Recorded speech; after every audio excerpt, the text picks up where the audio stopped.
Ya, salam Bapak Ibu saudara sekalian, sedang jemaat yang sangat dikasihi oleh Tuhan, bahwa kita boleh tetap terus memiliki hati yang mengasihi Tuhan. Karena hati yang mengasihi Tuhan, kita tetap ada semangat dalam persekutuan, dalam ibadah, dalam pelayanan kita kepada Tuhan. Biarlah hal rohani ini akan terus semakin bertumbuh. Jangan pernah kendor dengan hal-hal rohani. Karena hal rohani itulah yang kekal. Berkat di dunia itu sifatnya hanya sementara. Itu harus selalu kita ingat. Bahwa kalau kita boleh ibadah, menjaga persekutuan, doa, pelayanan kita, jerih lelahmu tidak akan pernah sia, karena dia bernilai kekal. Ini yang harus kita kejar, yang kita utamakan. Justru bahkan kalau kita boleh semakin diberkati Tuhan dalam hidup kita hari-hari, di tengah keluarga, di tengah pekerjaan, semakin diberkati, semakin kita harus maksimal bagi Tuhan Yesus. Kita masih maksimal karena Tuhan Yesus sudah sangat maksimal untuk kita, untuk saudara dan saya. Kemaksimalannya kita lihat kasihnya yang telah berkorban di atas bukit Golgota. Apa yang dia karuniakan? Bukan masalah urusan emas dan perak. Nyawanya diberikan, hidupnya diberikan. Hidup yang suci tanpa cacat, hidup yang sempurna. Sehingga dalam kemanusiaannya hanya satu-satunya dialah yang telah menggenapkan seluruh tuntutan syariat agama. Dalam kemanusiaannya yang suci sempurna, dialah yang telah memenuhi seluruh tuntutan hukum Taurat. Sehingga dalam kemaksimalan kita tidak sempurna, tapi kita tahu kemaksimalan Yesus sempurna. Kemaksimalan kita tidak sempurna. Maksimalnya kita tetap, tapi memang harus maksimal. Sadari kita tidak dan ke surga standarnya masih sempurna. Kalau standarnya sempurna, kita sudah maksimal tetap nggak sempurna, kita tidak layak masuk surga. Kita boleh dilayakkan bersama dengan Dia karena kesempurnaan Tuhan Yesus. Itulah sebabnya semua kita orang yang berdosa ini butuh Tuhan Yesus. Nah, itulah nilai kekal dalam diri saudara. Jangan lupa, jangan sampai kita Yesus di belakang, dunia di depan, kerjaan di depan, prestasi dunia di depan. Hati-hati. Kita sudah ngerti kebenaran, terutama ialah carilah terlebih dulu apa? Kerajaan Allah. Baru yang DST-nya dan seterusnya. Mari bersama-sama dalam semangat Roh Kudus kita akan membaca firman Tuhan dari kitab 2 Korintus pasal yang ke-8. Ayat nasnya adalah ayat yang ke-7. Tapi baiklah kita membaca dari ayat yang pertama sampai dengan yang ke-7. Hari ini tema kita adalah hidup dalam pelayanan kasih. Saya ganjil, sidang jemaat genap, silih berganti, ayat 7 sama-sama kita angkat suara. Pelayanan kasih. Saudara-saudara, kami hendak memberitahukan kepada kamu tentang kasih karunia yang dianugerahkan kepada jemaat-jemaat di Makedonia.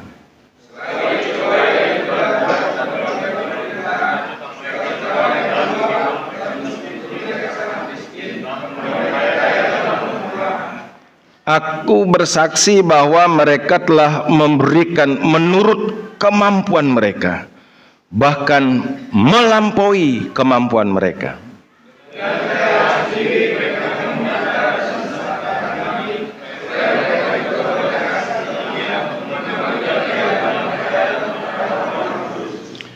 Mereka memberikan lebih banyak daripada yang kami harapkan.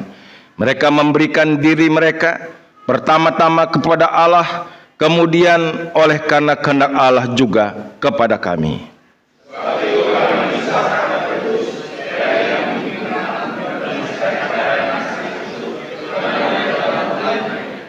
Sama-sama. Maka sekarang sama seperti kamu kaya dalam segala sesuatu, dalam iman, dalam perkataan, dalam pengetahuan, dalam kesungguhan untuk membantu, dan dalam kasihmu terhadap kami. Demikianlah juga hendaknya kamu kaya dalam pelayanan kasih ini. Terpujilah Tuhan atas firman-Nya. Berbahagialah kita semua yang terus memberikan diri kita, semangat kita untuk menyimak firman Tuhan dan mengimani, lakukan dalam hidup kita hari demi hari. Saudara, ini tema terlalu sangat penting untuk kita perhatikan pada hari ini. Bagaimana kita boleh hidup dalam pelayanan kasih. Saudara, saya sangat kagum dengan Rasul Paulus sebagai seorang rasul, apostel yang ditugaskan untuk memberitakan Injil. Jadi dia tidak hanya sekedar semangat dalam pemberitaan Injil, dalam pengajaran-pengajaran Injil, dan juga tidak dia serius urusan bagaimana dia mengajar tentang doktrin Alkitab. Karena memang dikhususkan untuk hal itu. Tapi sebagai seorang hamba Tuhan, dia juga sangat peduli dengan yang namanya pelayanan pastoral, pelayanan pengembalaan, memperhatikan setiap jemaat, baik jemaat-jemaat lokal dan juga setiap individu yang ada di jemaat-jemaat lokal. Itu Rasul Paulus memiliki concern bukan hanya di doktrin, bukan hanya sekedar khusus semangat penginjilan, itu memang luar biasa. Sesudah penginjilan diberikan pengajaran, tetapi dia meneruskan di dalam kacamata pengembalaan, supaya jemaat-jemaat yang telah diinjili, menerima Kristus, bertumbuh dalam pengajaran, dan mereka pun boleh terus juga menjadi jemaat yang berbuah. Jadi sampai perhatiannya bagaimana setiap individu pribadi jemaat itu berbuah. Bukan hanya banyak doktrin, bukan sekedar kita tuh banyak pengetahuan. Tidak, tapi dia memperhatikan bagaimana setiap jemaat yang sudah diselamatkan itu dalam sebuah proses menjadi jemaat yang berbuah. Salah satu buah itu disebut supaya setiap jemaat Tuhan, gereja Tuhan, umat Tuhan Yesus kaya di dalam pelayanan kasih. Jadi komprehensif. Rasul Paulus tidak berpikir parsial, ya separuh-separuh, ya, tapi komprehensif, menyeluruh. Dan inilah yang boleh menjadi penghiburan secara rohani tatkala Rasul Paulus dalam jerih lelahnya memberitakan Injil, waktu dia ada di Makedonia, mendengar, waduh, jemaat Efesus berkembang, bertumbuh di tengah-tengah penderitaan. Mereka justru semakin semangat dalam imannya. Mendengar jemaat di Tesalonika di tengah-tengah tekanan yang berat, mereka bukannya ciut, malah justru on fire, bernyala-nyala untuk Tuhan. Nah, Paulus mendengar ini saja, itu telah menjadi sukacitanya yang sangat luar biasa. Saudara, sekarang dia menyampaikan sebuah tulisan pernyataan firman Tuhan selagi dia ada di Makedonia. Dia sedang pelayanan di jemaat-jemaat yang ada di wilayah Makedonia. Ya, jemaat Makedonia, ada jemaat Akaya, ada jemaat Beria di situ. Nah, saudara, Makedonia ini itu juga posisinya bukan ada di tengah kota, tetapi tapal batas pinggiran kota. Jemaat yang sederhana, tapi sangat luar biasa mentalitas rohaninya. Sebentar akan kita lihat bagaimana mentalitas jemaat di Makedonia, jemaat di Akaya, Beria. Nah, mungkin posisinya sama dengan kita. Ada bukan di tengah kota Jakarta, tapal batas pinggiran yang namanya Desa Curug Gunung Sindur. Dulu Desa Udik, sekarang sudah jadi desa modern. Amin, Tara? Ini berkat nggak? Berkat dong secara geografis. Dulu kita nih desa udik banget, terisolir di tengah-tengah kota antara Parung dan BSD. Nah, jalan dulu sini sempit sekali. Tidak ada pabrik-pabrik yang masuk, PT-PT yang masuk. Nah, lihat sekarang. Agar kita juga tercelek, ini pun adalah satu anugerah kasih karunia. Sehingga desa kita bukan lagi desa udik, desa kampungan, tetapi sudah menjadi desa modern. Dan tak lama lagi Curug jadi kota. Gedung-gedung bisa pencakar langit berdiri di sini. Percaya nggak? Iya dong. Jadi dulu susah cari kerjaan. Sekarang sudah banyak CP, PT, perusahaan masuk ke sini. Sehingga kita boleh mendapat apa? Lowongan kerja. Dapat kerja, dapat gaji. Itu namanya berkat. Saudara sadar nggak? Sadar nggak? Harus disadari ini berkat Tuhan. Bukan hebatnya kita. Dulu jalan tanah ada banyak payo-payonya, jalan berbatu. Sekarang di beton. Berkat nggak? Nah, itu harus disyukuri. Mungkin saudaranya lewat jalan nggak pernah bersyukur. Mestinya kita, Tuhan terima kasih. Dulu jalannya jelek, tanah banyak payo, air tergenang, terus batu-batu. Sekarang sudah di beton. Pernah doa bersyukur nggak? Belum kali. Bersyukur dong. Luar biasa. Saya mengucap syukur. Sekarang saya ngerti perbedaannya 180 derajat. Dari tahun 83 pertengahan saya sudah masuk di sini. Orang-orang yang kampung asli di sini pasti mengerti bagaimana situasi di tahun itu. Waduh, orang jam 5 aja nggak berani lewat antara Curug sono sampai ke Victor.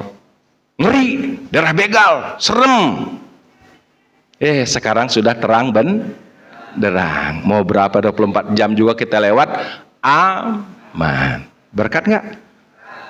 Berkat. Udah bersyukur belum? Belum.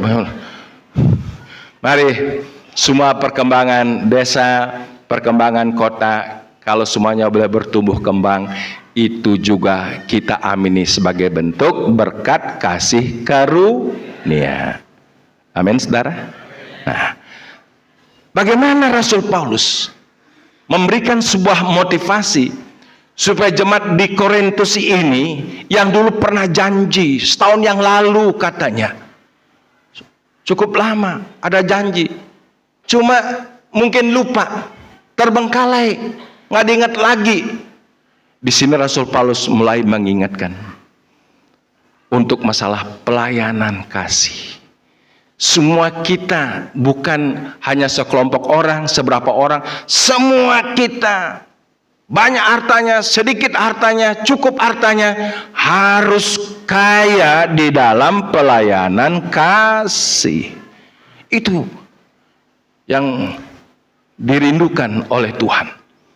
Nah, saudara, yang pertama dasar pelayanan kasih itu adalah kasih karunia. Harus diingat, ini dasar yang mutlak. Kalau kita boleh melakukan sesuatu kebajikan, suatu hal yang baik untuk menolong orang, lakukan itu bukan karena kita berkelebihan harta, bukan karena kita kuat, bukan karena kita sedar mau.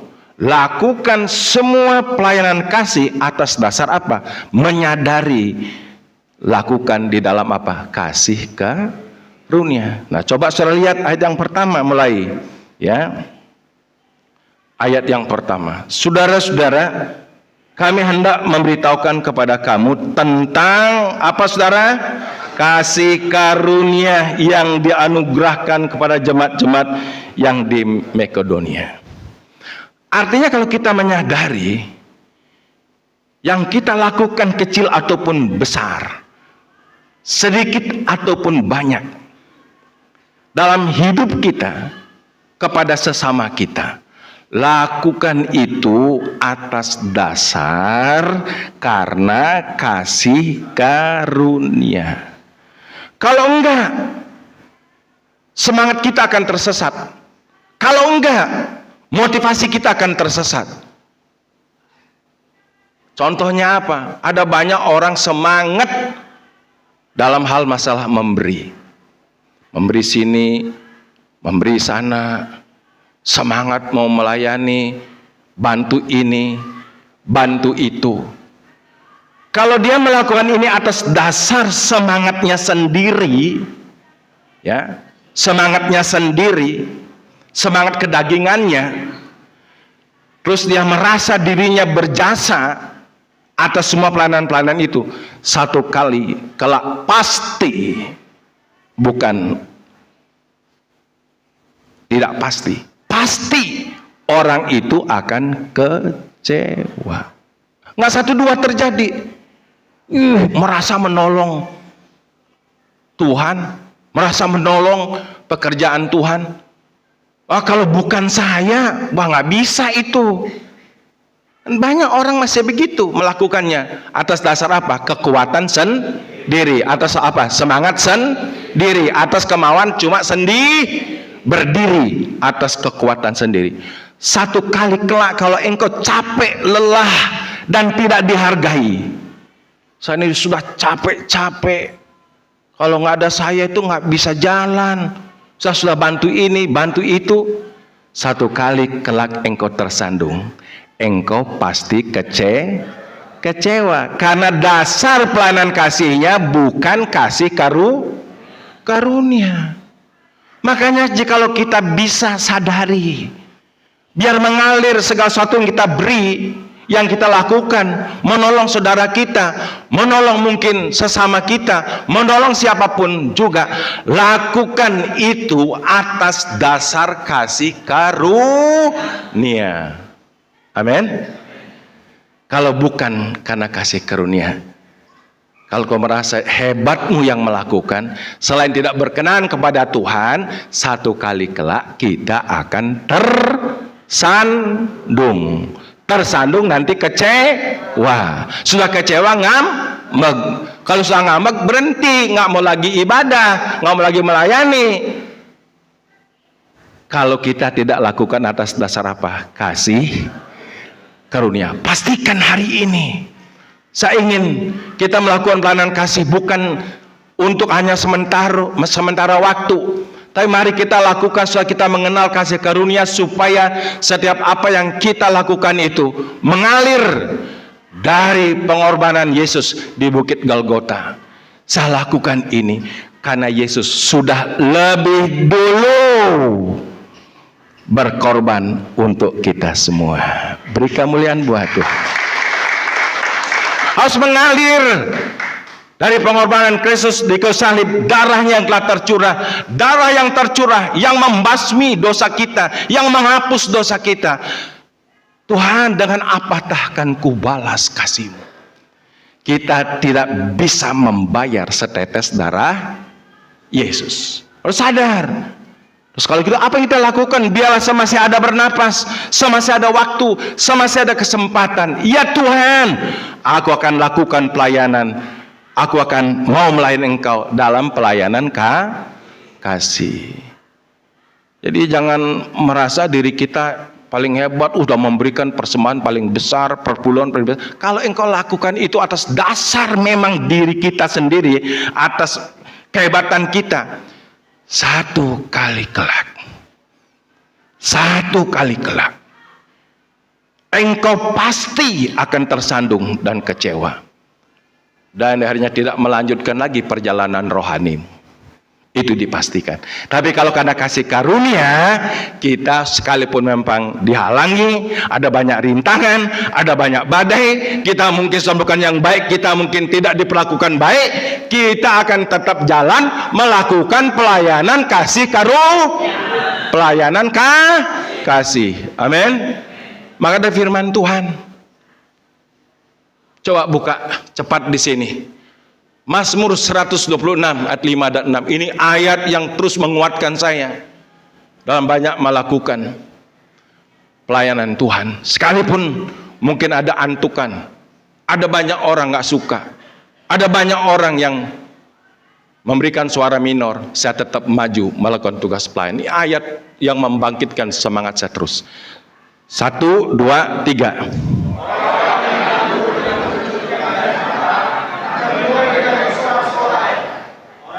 Terus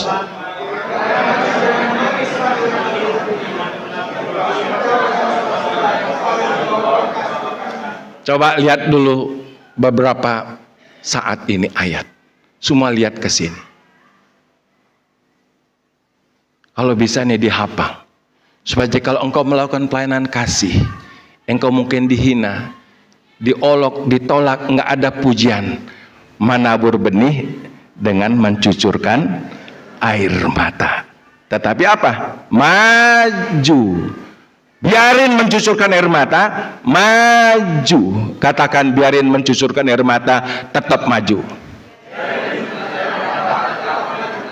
Nah, ini orang yang tandanya melakukan pelayanan kasih, nolong saudaranya, nolong kakaknya, nolong adiknya, nolong jemaat, nolong orang lain. Ya, saya lakukan ini karena atas dasar kasih karunia. Saya banyak pengalaman, tidak bisa terhitung. Memberikan kontribusi waktu, tenaga, skill. Di jemaat ini nggak 1 2, banyak yang sudah saya ajarin nyetir mobil. Pakai mobil sendiri. Dari tidak bisa sampai bisa. Ada yang saya ajarin aja sudah bisa nyetir, urusin SIM-nya sampai punya SIM. Dari sekian banyak saudara, tidak banyak yang ingat. Gak apa-apa. Kalau seandainya saya lakukan karena kekuatan sendiri, saya kecewa. Karena saya lakukan karena Yesus. Lihat dia sekarang bisa kerja, nyetir, ya, baik mobil pribadi, mobil ekspedisi, ya, segala macam. Saya senang. Kenapa? Dengan dia hanya bisa nyetir, modal SIM, bisa kerja. Orang ingat, haleluya. Orang tidak ingat, puji Tuhan. Itu namanya pelayanan kasih yang kita lakukan berdasar apa? Kasih karunia. Tidak hitung-hitungan. Lakukanlah itu karena Kristus lebih dulu. Lakukan semuanya, katakan karena Kristus lebih dulu. Ya, di pujian tadi itu, Yesus lebih dulu. Lebih dulu, itu kata-kata bagus, dicatat di hati. Supaya jangan kita sombong, jangan arogan, yang merasa diri hebat. Semakin kita bisa melakukan, semakin rendah hati dan siap maju. Pada waktu ada tantangan, kita tetap maju. Menabur benih pelayanan kasih. Beri kemuliaan bagi Tuhan. Karena jelas di sini, saudara-saudara, kami hendak memberitahukan kepada kamu tentang kasih karunia yang dianugerahkan kepada jemaat di Makedonia, termasuk pada kita. Jadi kalau kita boleh menerima kasih karunia, itu adalah wujud anugerah Tuhan. Bila aku dapat, itu karenanya, bila aku suka.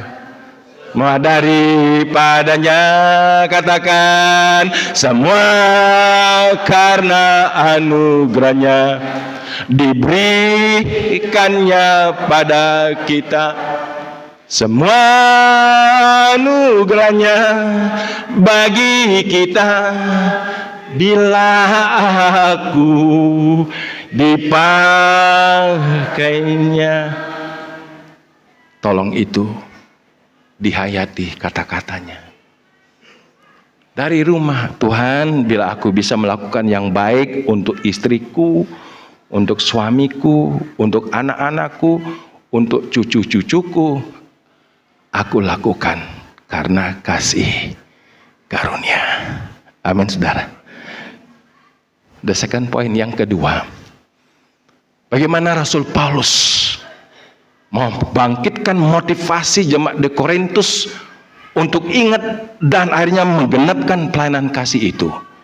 Yang kedua, Rasul Paulus menggunakan atau menyaksikan mentalitas jemaat di Makedonia. Jemaat yang notabene jemaat yang tidak terlalu kaya. Jemaat pas-pasan. Ini yang mengagumkan saya. Saudara lihat di sini. Ya, tentang kasih karunia kepada jemaat di Makedonia. Coba dilihatkan di situ ayat yang kedua dan seterusnya. Mari coba kita baca bareng-bareng, pelan-pelan, dinikmati firman Tuhan. 2, 3. Selagi dicobai dengan berat, sukacita mereka meluap. Dan meskipun mereka sangat miskin, namun mereka kaya dalam kemurahan. Terus aku bersaksi bahwa mereka telah memberikan menurut kemampuan mereka, bahkan melampaui kemampuan mereka. Terus dengan kerelaan sendiri mereka meminta dan mendesak kepada kami supaya juga beroleh kasih karunia untuk mengambil bagian dalam pelayanan kepada orang-orang kudus. 5. Mereka memberikan lebih banyak daripada apa yang kami harapkan. Mereka memberikan diri mereka pertama-tama kepada Allah, kemudian oleh kehendak Allah juga kepada kami. Saudara lihat dengan jelas di situ. Sudah jemaat yang pas-pasan, kondisinya dalam apa? Aniaya, penderitaan. Saudara bisa bayangin bagaimana mentalitas jemaat Makedonia ini dalam mengasihi Tuhan. Dia wujudkan. Waktu itu Rasul Paulus sedang membuat sebuah gebrakan untuk pelayanan kasih bagi orang-orang Kristen umat Tuhan yang ada di Yerusalem, yang sedang mengalami aniaya, siksaan yang luar biasa Yerusalem. Mereka tidak sempat berusaha. Mereka dikejar-kejar terus sampai banyak yang keluar dari Yerusalem. Luar biasa. Atas peristiwa inilah Paulus mempunyai sebuah hati yang mengasihi mereka. Disondinglah kepada jemaat-jemaat yang ada di Makedonia, yang ada di Akaya, yang ada di Berea, disonding. Mereka respon luar biasa. Di tengah-tengah kesusahan pun, di tengah-tengah kesulitan pun, di tengah-tengah keterbatasannya pun, jemaat ini karena kasih Tuhan, mereka mengambil bagian di dalam pelayanan kasih. Lihat di sini. Nanti saya pikir, yang lakukan pelayanan kasih itu orang yang kaya-kaya dah khusus. Bukan. Jangan lihat orang kaya yang banyak duitnya, jangan. Tapi lihat Tuhan dalam diri kita. Apa yang Tuhan sudah buat, apa yang Tuhan sudah karuniakan, apa yang Tuhan sudah beri untuk hidup kita ini. Dia memberikan kekuatan, memberikan kesehatan, memberikan kecerdasan, semuanya saudara. Bisa kita eksplisitkan untuk melakukan apa? Pelayanan kasih. Amin saudara. Ini mentalitasnya luar biasa. Ada banyak orang, saya aja nggak cukup, bagaimana mau ngasih. Seringkali kita berpikir logika kita secara rasional. Tapi kalau kita ada dalam perspektif iman, di perspektif kasih Tuhan, sekalipun pas-pasan, kita akan bisa melakukan pelayanan kasih. Saudara setuju? Amin. Katakan, sekalipun pas-pasan, tetap lakukan pelayanan kasih. Beri kemuliaan bagi Tuhan. Agar ini mentalitas kita semua, mentalitas jemaat Makedonia sekarang hadir di Curug ini, dan sudah hadir, bukannya belum. Saya terlalu mengerti juga. Luar biasa di Kade, kami datang tahun 98. Aduh, kondisi jemaat Tuhan, Kondisi rohaninya juga sudah sangat menyedihkan. Kondisi ekonominya juga sangat menyedihkan. Tapi berangsur-angsur. Waktu datang untuk Natal terus bikin proposal. Sampai saya sedikit naik darah. Kita makan enak kok dari uang orang. Natal memang mesti harus makan enak. Mesti harus babi hong, babi cin. Kagak kan? Memang di Yesus lahir ada ayam panggang nggak? Ada. Waktu Yesus lahir ada ayam panggang? Ada kambing guling? Ada babi guling? Kagak ada. Sederhana, tapi yang ada sukacita surgawi yang besar. Dan Yesus katakan pada diaken zaman dulu, mari kita persiapkan Natal. Dari Agustus, September, janji iman yang jalan sampai hari ini. Kita lihat waktu jemaat di sini beriman, disosialisasi dari tahun 99 sampai sekarang terakhir tahun 2023. Natal, budget Natal tidak pernah minus, selalu surplus, diberkati oleh Tuhan. Ini kesaksian nyata. Inilah jemaat Makedonia waktu mengerti, menangkap firman Tuhan, bergerak dari pemimpin-pemimpinnya, para diaken. Kita semua janji iman. Dari hanya jutaan, butuh 7 juta, terkumpul 10 juta. Tahun depannya butuh lagi sekian juta. Terkumpul lebih. Tidak pernah minus. Betul? Nggak pernah minus. Tahun ini juga kita juga nyap cukup kagak. Tahu-tahu terakhir surplus apa minus?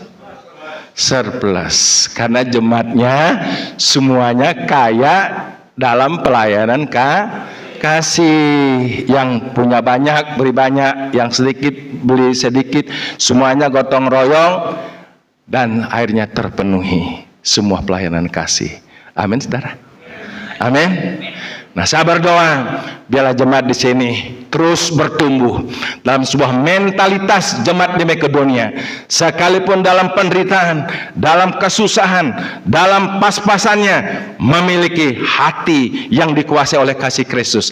Karena hati yang mengasihi, dia siap melepaskan apa aja, yang penting pekerjaan Tuhan berjalan. Amin, saudara. Mari. Jangan ada yang pelit di sini. Haleluya. Tahu pelit? Tahu ya? Ya biar jelas satu mah. Tahu kikir? Tahu dermawan? Orang yang bisa pelayanan kasih adalah sifatnya apa jiwanya? Dermawan, suka memberi. Sesuai dengan berkat Tuhan. Dibilang begitu. Jangan juga kita meniak, sudah nggak ada memberi sampai ngutang-ngutang. Itu nggak ada ajaran Tuhan tuh. Jangan sampai memberi untuk kerjaan Tuhan apa? Ngutang. Jangan. Tuhan tidak kehendaki demikian. Apa yang ada padamu, mari bawa persembahkan. 5 roti, 2 ikan. Sangat tidak masuk akal bagi 5.000 orang. 5 roti 2 ikan dibagi 5.000 dapat berapa? 5 roti, 5 kilo roti, 2 ikan dibagi 5.000 orang dapat berapa? Cumi juga nggak dapat kali 5 orang 5 roti. Nothing semuanya. Tapi tatkala 5 roti 2 ikan dibawa ke tangan Yesus. Di tangan Yesus. Jadi jangan kita olah dengan logika kita, tapi mari kita letakkan dengan iman. Di tangan Yesus sehingga 5 ketul roti, 2 ikan diberkati, bukan kekurangan, limpah sampai sisa 12 bakul. Haleluya, puji Tuhan. Mari kita lakukan. Waduh, ini penghasilan sekarang ini menurun. Biarin menurun. Letakkan semua berkat di tangan Yesus, maka dia akan atur. Berasmu takkan kekurangan. Gasmu tidak akan kekurangan. Waktu habis, beli lagi. Habis, beli lagi. Beras, habis, beli lagi. Habis, terus. mengalir berkat Tuhan. Amin. Ya ini, jangan khawatir di tahun-tahun yang kering, di tahun-tahun berceklik. Tetap sandar harap, dan kita boleh menyerahkan semua ke dalam tangan Tuhan Yesus.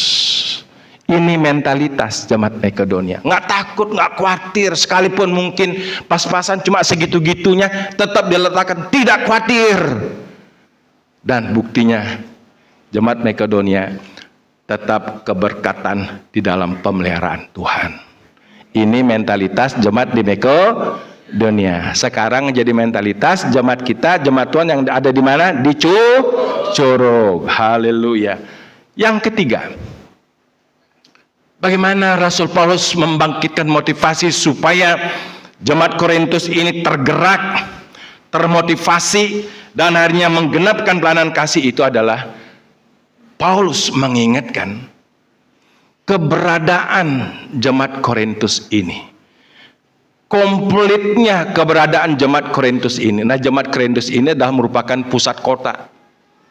Terkumpul di situ orang-orang intelektual, orang-orang pinter, cerdik, pandai. Terkumpul bos-bos, orang yang memang sangat kaya raya di jemaat Korintus. Kita sudah bisa bayangin jemaat Korintus ini dalam berbagai karunia, lengkap, tidak kekurangan. Luar biasa dari segi pengetahuan rohaninya. Mari kita baca kembali ayat yang ke-7. Nah, ini kita lihat sekarang. Karena ada banyak orang kaya, kalau hatinya tidak ada kasih Kristus, dia pun tidak bisa melakukan pelayanan kasih. Ada orang pas-pasan penuh dengan kasih Kristus, orang inilah yang bisa melakukan pelayanan kasih. Sama-sama ayat yang ke-7. Mulai, maka sekarang sama seperti kamu kaya dalam segala sesuatu, dalam iman, dalam perkataan, dalam pengetahuan, dalam kesungguhan untuk membantu, dan dalam kasihmu terhadap kami. Demikianlah juga hendaknya kamu kaya dalam pelayanan kasih. Saudara, ini pernyataan firman Tuhan jemaat Korintus. Bagaimana keberadaannya? Jemaat yang kaya, sudah kaya, pinter. Banyak di Indonesia ini mega church, gereja-gereja yang di dalamnya bos-bos kolong merat, kekayaannya, duitnya, serinya sudah nggak bisa kehitung lagi. Sangat kaya. Orang kaya kebanyakan pasti pinter-pinter karena punya duit untuk sekolahin anaknya sampai perguruan tinggi, sampai profesor, doktor. Ini jemaat Korintus kurang lebih demikian. Tetapi saudara, jemaat ini kurang memperhatikan pelayanan kasih. Apa yang dijanjikan malah setahun terbengkalai. Lihat ini, beda banget dengan jemaat Makedonia. Sangat sederhana, sangat lugu, pengetahuan nggak terlalu tinggi, tetapi dikuasai oleh kasih Kristus. Dikatakan bahwa kamu kaya dalam segala sesuatu. Kaya dalam pemikiran, pengetahuan, ilmu. Kaya dalam perkataan. Orang yang pintar ngomongnya juga orang pintar ngomongnya banyak. Tapi ada orang bodoh nggak ngomongnya banyak? Ada juga, asal ngomong dia mah. Nah, ini orang pintar, bisa mendiskusikan segala macam ya ilmu pengetahuan. Kaya dalam segala sesuatu, secara rohani, dalam iman, pengetahuan tentang imannya luar biasa. Untuk mendiskusikan tentang iman, jemaat Korintus ini luar biasa. Ngerti pengetahuan rohani, pengetahuan teologi, mengerti. Karena dasar-dasar teologianya luar biasa. Mestinya kalau orang ngerti iman yang hidup adalah iman yang harus dinyatakan lewat apa? Sesungguhnya iman tanpa perbuatan adalah mati. Jadi nggak perlu kita tuh terlalu pengetahuan tinggi-tinggi banget. Biarin sederhana, lugu, ngerti, percaya sama Yesus. Kita lihat teladan Yesus, apa yang dilakukan. Saya percaya sederhana pengetahuan kita, mungkin sangat sederhana keadaan ekonomi kita. Kalau kita imannya hidup, pasti bisa melakukan pelayanan kasih. Kaya dalam perkataan. Tuh lihat nih. Karena orang pintar semua di situ, pandai berdebat. Karena pintar pandai berdebat, saudara kita baca 1 Korintus pasal 1, saudara, udah ada perpecahan. Jemaat ini berkelompok-kelompok. Ikut si A, ikut si B, ikut si J, ikut si D. Ini karena akibat orang itu pintar-pintar. Pintar-pintaran omong, nggak mau kalah gengsi. Nah ini kan, coba lihat nih, banyak gereja mulai mengalami keretakan, mengalami perpecahan, justru karena orang banyak pintar tanpa kasih Yesus. Tapi kalau dia dipenuhi dengan kasih Kristus, dia pintar, orang pintar akan dengan rela membagikan pengetahuannya kepada yang tidak tahu. Dia kan semua pintar, adu gengsi, nggak mau kalah ngomong. Saudara nggak usah banyak-banyak lah, ratusan ribuan orang di rumah aja berdua suami istri. Kalau berdebat nggak mau kalah, kira-kira suasananya gimana sih? Suami nggak mau ngalah, istri nggak mau kalah.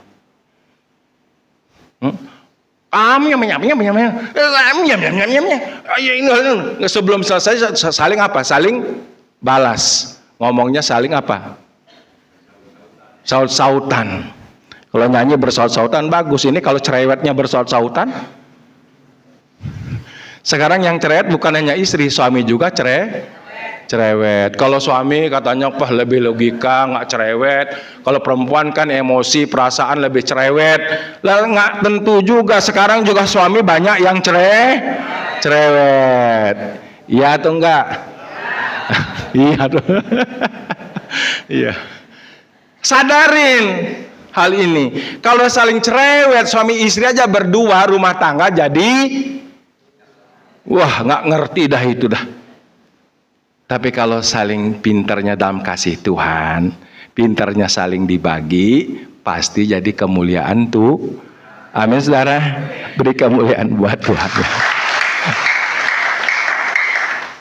Pintar ngomong, yes, tapi jangan pintar-pintaran ngomong. Saudara ngerti nih? Pintar ngomong, yes, tapi jangan pintar-pintaran ngomong sama-sama.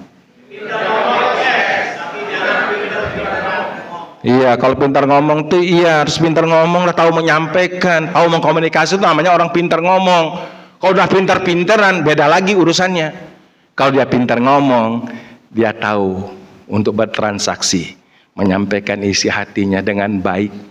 Nah, jadi ini penting banget kita pintar apalagi sales. Nah, kalau dia misalnya bawa barang ke setempat, ya Pak,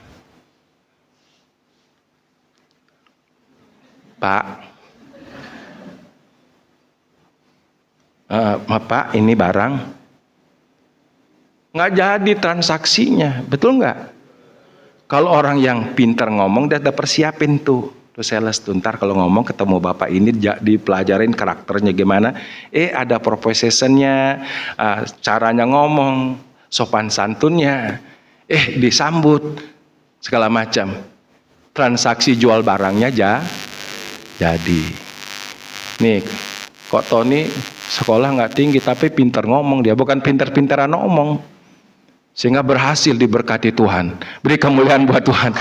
Iya, bukan pintar-pintaran ngomong, tetapi kita mesti pintar ngomong.